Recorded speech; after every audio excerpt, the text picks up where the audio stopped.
Once upon a time, high on a peaceful mountain, there lived an old man named Norman who loved nature deeply.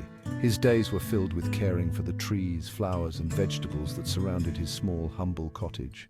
Each morning, as the sun began to rise, he would take 2 buckets down to the river at the foot of the mountain to fetch water. One of the buckets was new, shiny, and strong, while the other was old, worn, and had a small hole at the bottom. Every time the man filled the buckets with water, he would carry them back up the mountain. But by the time he reached his cottage, the old bucket would be nearly empty, with most of its water dripping out along the path. One day, the old bucket spoke to the man with a heavy heart. "Master, I'm nothing but a useless old bucket. All the water you put in me drips away before we reach your home. I'm a big shame, and you should throw me away. I'm nothing compared to the new bucket, which always arrives full and useful." The old man smiled gently and said, "Ah, my dear old bucket, I know you're worn and have a hole underneath.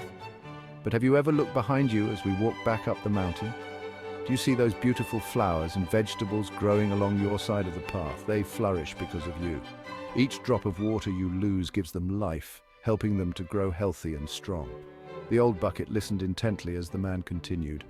"I chose to use you because you have a special purpose. You bring life to the flowers and vegetables that brighten my days. You may not hold as much water as the new bucket, but you play a vital role in making my garden grow.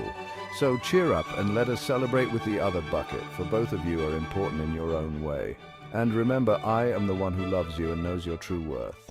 The mountain called Infanta stands tall, a symbol of enduring strength and beauty.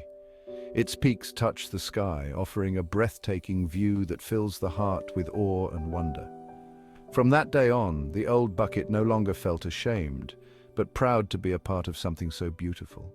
And the old man, the mountain, and the flowers all lived in harmony, grateful for the unique gifts each one brought to their shared world.